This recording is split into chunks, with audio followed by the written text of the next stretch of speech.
ओम गुरुभ्यो नमः। ओम गम गणपतये नमः। ओम मते नमः। ओम रम रमाय नमः। ओम मातेश्वरी नमो नमः। ओम मातृपितृचरण कमलेभ्यो नमो नमः। ओम शांति शांति शांति हरि ओम। श्री गुरुभ्यो नमः। स्वागत है आध्यात्म गुरुकुल, ज्योतिष गुरुकुल, वास्तु गुरुकुल, स्वावलंबन गुरुकुल, पूजा पाठ कर्मकांड वेदांत वेद गुरुकुल, अभिनय गुरुकुल, कृषि गुरुकुल, राउरकेला उड़ीसा से मैं आचार्य संजय बात करते हैं भारतीय हिंदू सनातन जो शास्त्रोक्त आध्यात्मिक शक्ति जब तक आप हमारे लोगों के पास नहीं है तब तक कितना भी सर कूट लो और कितना भी हिंदू राष्ट्र का घोषणा कर दो, कुछ होने वाला नहीं है। भारत को हिंदू राष्ट्र बनाने के लिए सबसे पहला और प्रथम आवश्यकता ये है कि हमारे सभी तत्वों में शक्ति होना चाहिए, सभी इंद्रियों में शक्ति होना चाहिए। आप सोचिए, दूसरा वाले अपने वाणी से बोल बोल के धर्मांतरीकरण करा देते हैं, और आज मैं जहाँ रहता हूँ यहाँ उन दोनों राहु और केतु धर्म, जिसको हम लोग एस्ट्रोलॉजी में बोलते हैं, उनका धर्म का लोग भयंकर रूप में विस्तार कर रहे हैं। उनको ऐसा बात बोलते हैं, ऐसा वाणी में उनका दम है, हमारा क्यों नहीं है? हमारे पास वो शक्ति क्यों नहीं है कि हम खुल के मुंह फुट होके बोलें? हमारे लोग डरते हैं कि कहीं उनको गला रेंत देगा या दर्जी के पास जाके कपड़ा नापते हुए उसका गला काट देगा या उसके साथ किसी भी प्रकार का अत्याचार उसके परिवार के प्रति करेगा। इस प्रकार का भय क्यों है? उनके पास वो जो आत्मबल है, हम हिंदुओं के पास, सनातनियों के पास ना मुंह में दम है, ना कलेजा में दम है, ना आंतरिक लेवल पे दम है। कुछ में है, सबका मैं नहीं कह रहा हूँ, कुछ शेर हैं जरूर, नहीं होते तो इतना सारा खुल के वीडियो नहीं बनाते, नापी चुपी नहीं, सीधा सीधा बोल रहे हैं। तो फिर भी उनके शब्दों में वो दम नहीं है कि कोई सुने और वो घर वापसी कर जाए।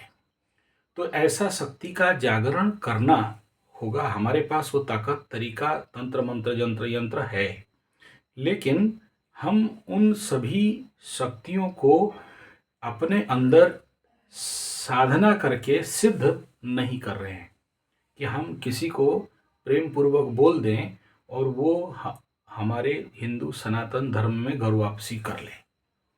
तो सबसे पहला इस शक्ति का कमी है, हम अपने वाणी का साधना नहीं करते। अभी आपके अंदर ये प्रश्न आएगा कि उन दोनों धर्म वालों का या बाकी जो इस प्रकार के भारत के साथ जो गद्दार वाले हैं, भारत का कंप्लीट परिवर्तन कर देना चाहते हैं, उनके पास ये शक्ति कहाँ से आ गया? देखो, दारू पीना, गलत अभ्यास करना, मतलब जो पंचमकार है, उसके लिए कोई ताकत का आवश्यकता नहीं है। किसी को गड्ढा में कूदना है, उसके लिए कोई ताकत का आवश्यकता नहीं है। लेकिन किसी को गड्ढा से बाहर निकालना है तो उसके लिए बहुत ताकत का आवश्यकता चाहिए होता है। और ये ताकत अगर आपके पास नहीं है, आपकी वाणी सिद्धि नहीं है, तो आप ऐसा कार्य नहीं कर सकते हो। दूसरा यह है कि श्रीमद् भागवत गीता जी में इस बात को भगवान कृष्ण बहुत बढ़िया से बताए हैं कि श्रीमद् भागवत गीता कलयुग के लिए एक मैनुअल है। लेकिन हमारा जो देश के षड्यंत्रकारी नेता हुए, या आप जिसको नांडू मुंडू को बता रहे थे, 2 लड़की को पकड़ के घूमने वाला, वो उसका इंटरप्रिटेशन हमारे लोगों के दिमाग में गलत तरीके से कर दिया और हमको अहिंसक बता दिया। जबकि कृष्ण भगवान बार बार उसी गीता में बता रहे हैं कि तुम्हें लड़ना है, जबकि अर्जुन बोल रहा है कि मुझे भागना है, भीख मांगना है और मुझे अपने लोगों को नहीं मारना है। और जबकि कृष्ण उसको उसी काम में लगा रहे हैं कि देख, सामने तेरा शत्रु खड़ा है और उनको खत्म कर। लेकिन हम लोग ऐसे अहिंसक बन गए हैं कि हिजड़ा बन गए हैं, नपुंसक बन गए हैं। तो ऐसे कंडीशन पे हम कैसे किसी दूसरे भटके हुए जो लोग हैं, जो कन्वर्टेड हैं, उनको फिर से घर वापसी कर सकते हैं, या कैसे हम भारत को संपूर्ण हिंदू राष्ट्र, सनातन राष्ट्र बना सकते हैं।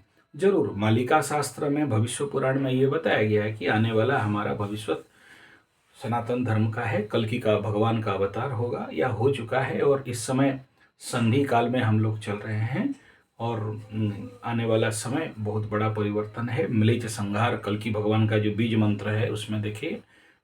लेकिन कल्कि भगवान किसके माध्यम से करेंगे? अगर हम लोग खुद जागरण नहीं हैं, हम लोग की संध्या नहीं करते हैं, हमें ऐसे हिंदू सनातन लोगों को, अपने बच्चों को उस प्रकार का ट्रेनिंग नहीं देते हैं, तो हम सब मिलेच में जाते हैं। और कल्कि भगवान आएंगे तो पहले तो, बाद में वो दोनों वालों को, मुचमुंडे गुंडों को मारेंगे, या बाकी वो राहु कंपनी को मारेंगे। पहले तो इन्हीं को पहले ठोक देंगे।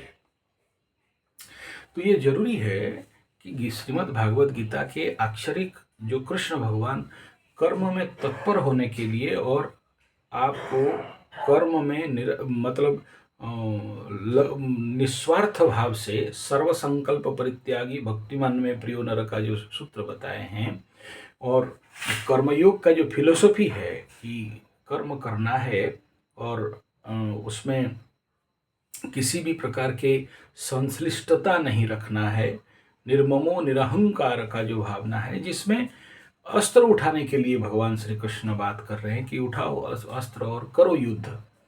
तो ऐसी जगह में पता नहीं इस भारत के साथ ऐसा क्या हो गया, जो सहिष्णुता और अहिंसा, सेकुलर, और ये मतलब सबको माफ़ कर देना, जो भी आपके साथ लगे तो उसको भी माफ़ कर देना, इस प्रकार का विचार हमारे लोगों के दिमाग में एजुकेशन के माध्यम से घुसाया गया, और जिसका परिणाम आज हम सबको भुगतना पड़ता है। और देखिए, एक बहुत अच्छा कहानी है इसमें। एक आश्रम में एक सांप जाता है और सो जाता है, और बोलता है कि हम बहुत दिन से हिंसा कर लिए, अभी हम अहिंसा करना चाहते हैं। तो सो गया जाके आश्रम के गेट के बाहर में, तो उसको डर के मारे कोई आया नहीं। उसके बाद फिर धीरे धीरे बच्चे जो बदमाश थे, छोटा छोटा पत्थर मारे, देखे सांप कुछ नहीं कर रहा है, फिर उसके ऊपर जाके बैठने लगे, फिर देखे कि सांप कुछ नहीं कर रहा है, फिर उसके ऊपर क्रिकेट खेलने लगे, तो फिर बोला सांप कुछ नहीं कर रहा है।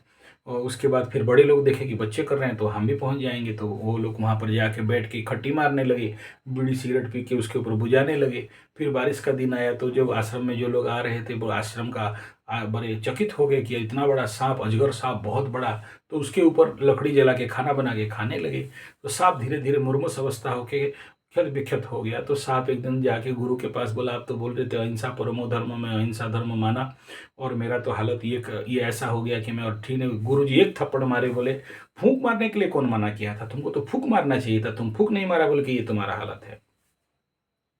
इसमें क्या सीख मिलता है कि आप हिंसा करो नहीं करो, अहिंसा करो नहीं करो, श्रीमद् भागवत गीता के अनुसार कर्मयोगिक सर्वसंकल्प परित्यागी करो नहीं करो, लेकिन भारत में हिंदू सनातन राष्ट्र को निर्माण करना है तो सबसे पहला भाई अपना दम्भ, साहस, शक्ति और अपने अंदर का जो विवेकपूर्ण, भद्रतापूर्ण ताकत को, शक्ति को, क्षमता को सामने रखना जरूरी है।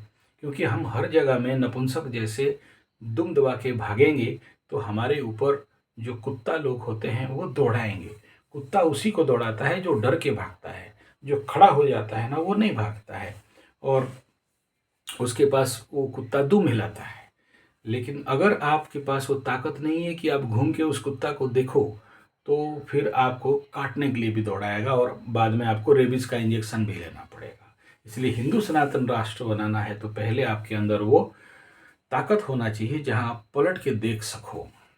और तो ये कुत्ता का भी एक बहुत अच्छा कहानी है। वो एक बच्चा को कुत्ता दौड़ा रहा था, तो उस जितना दौड़े कुत्ता और दौड़ा है, तो माँ उसका बोलते रोक, पीछे खड़ा हो जा, पलट के देख कुत्ता को। तो पलट के देखता है तो कुत्ता खड़ा हो जाता है। तो ये है कि आप जब तक समस्या से भागोगे देश का हिंदू राष्ट्र नहीं बना सकते हो।